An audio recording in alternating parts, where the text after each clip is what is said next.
Bismillahirrahmanirrahim.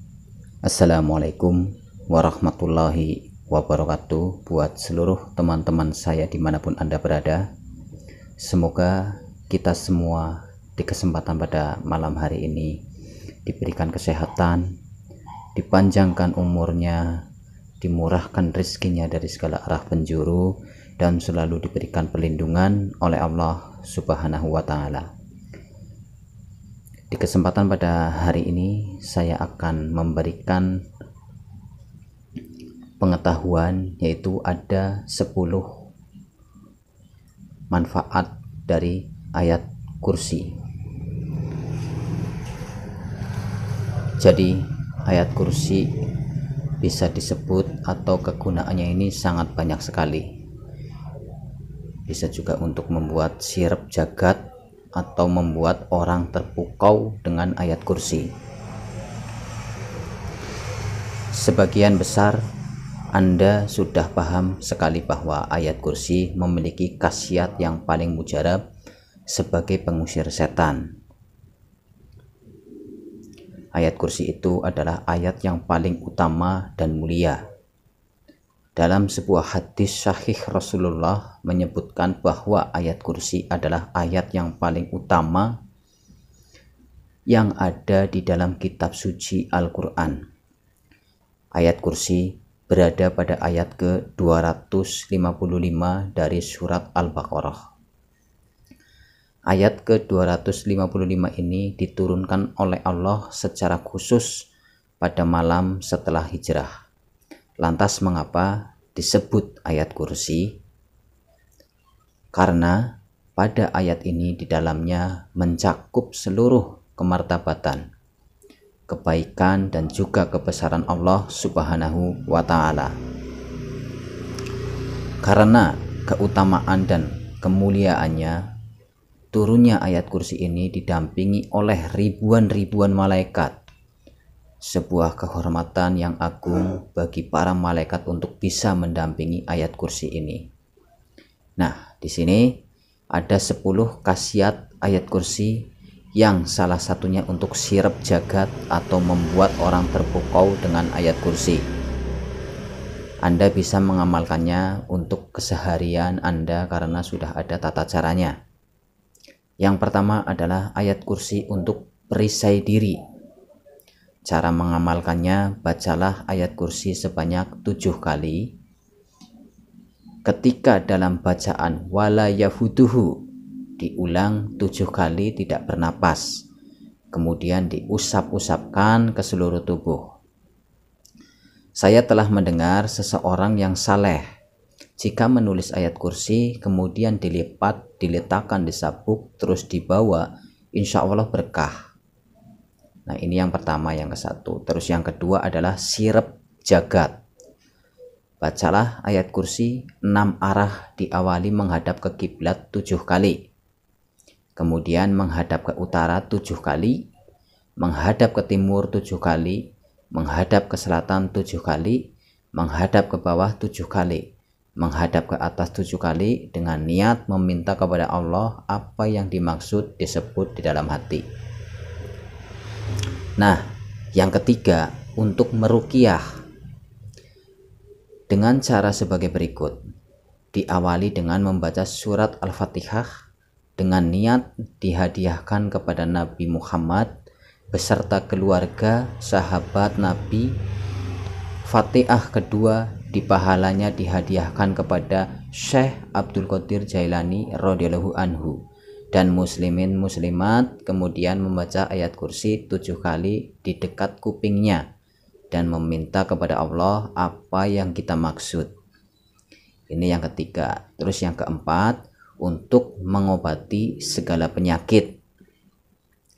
Cara melakukannya sebagai berikut. Ambil air wudhu, kemudian carilah tempat yang dianggap suci, menghadaplah ke kiblat, bacalah ayat kursi 3 kali, kalau enggak 7 kali sampai dengan 41 kali. Kemudian tiuplah ke dalam air zam-zam, air hujan, air mineral atau garam atau telur atau madu, insya Allah mujarab. Nah, ini yang keempat. Nah, yang kelima, di antara khasiat ayat kursi yang merujuk sabda Rasulullah Shallallahu Alaihi Wasallam yang artinya, barang siapa membaca ayat kursi ketika keadaan mengalami kesusahan yang sangat mendalam, semua urusan buntu gak ada jalan, dan mengalami kesusahan dalam menemukan solusi, maka membaca ayat kursi, Allah akan menolong orang tersebut bismillah. Alkisah, ada seseorang laki-laki ketika bepergian jauh meninggalkan perkampungan, ketika di tengah hutan bertemu dengan anjing hutan atau bisa disebut dengan serigala yang sangat kelaparan. Laki-laki tersebut sangat ketakutan akan ganasnya serigala itu dan mengejarnya. Kemudian laki-laki tersebut menjangku dan membaca ayat kursi. Serigala tersebut membuang mukanya dan meninggalkan laki-laki itu. Nah, yang keenam, ketika takut dengan seseorang atau musuh, maka bacalah ayat kursi 7 kali dengan mengulang lafadz wala yafuduhu 7 kali dengan menahan napas. Dengan berkah ayat kursi, bismillah akan dijamin keamanannya oleh Allah Subhanahu wa Ta'ala, asal dalam posisi kita dalam posisi kebenaran. Ini yang keenam. Terus yang ketujuh, untuk menghadapi musuh yang jelas arahnya. Semuanya kalian punya musuh di arah timur atau di arah barat, kan udah jelas itu arahnya. Nah, jika kaum muslimin mengalami ketakutan datangnya musuh yang arahnya jelas, atau barat, utara, timur, atau selatan, bacalah ayat kursi 50 kali sampai dengan 170 kali ke arah musuh. Bismillah, tidak akan sampai, insya Allah. Terus yang kedelapan, untuk menghilangkan jejak musuh, tidak akan mengetahui jejak kita. Membaca ayat kursi dan menggaris tanah melingkar sebanyak 50 kali sampai dengan 170 kali, kemudian jamah agar masuk di lingkaran tersebut. Sedangkan barisannya seperti sholat berjamaah dan Anda imamnya. Dengan menghadap arahnya musuh, maka musuh tersebut tidak akan membahayakan pada orang yang di lingkaran tersebut. Musuh tidak akan menakutkan lagi. Seperti itu. Nah, yang kesembilan ini ayat kursi untuk menolak hujan.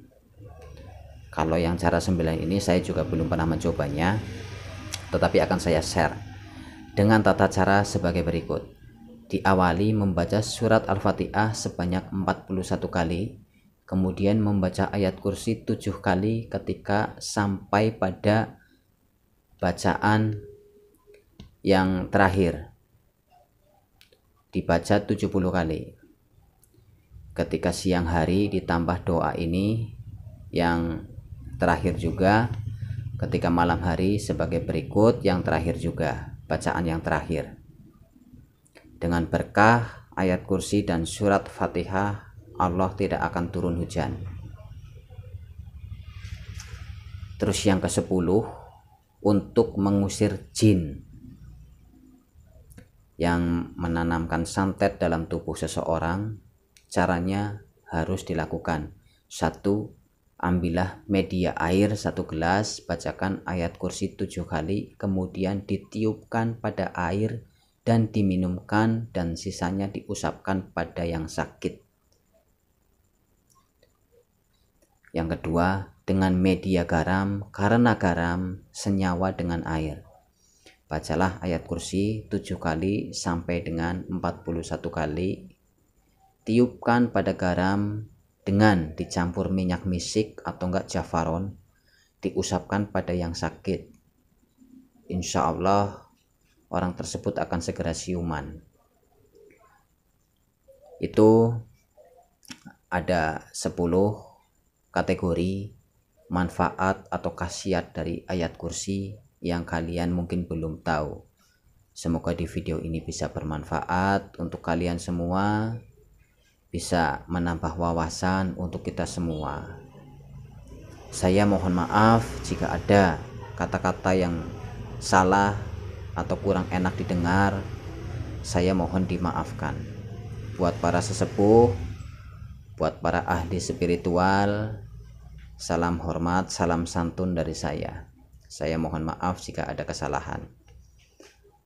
Dari saya, Ngokan Channel pamit mundur. Assalamualaikum warahmatullahi wabarakatuh.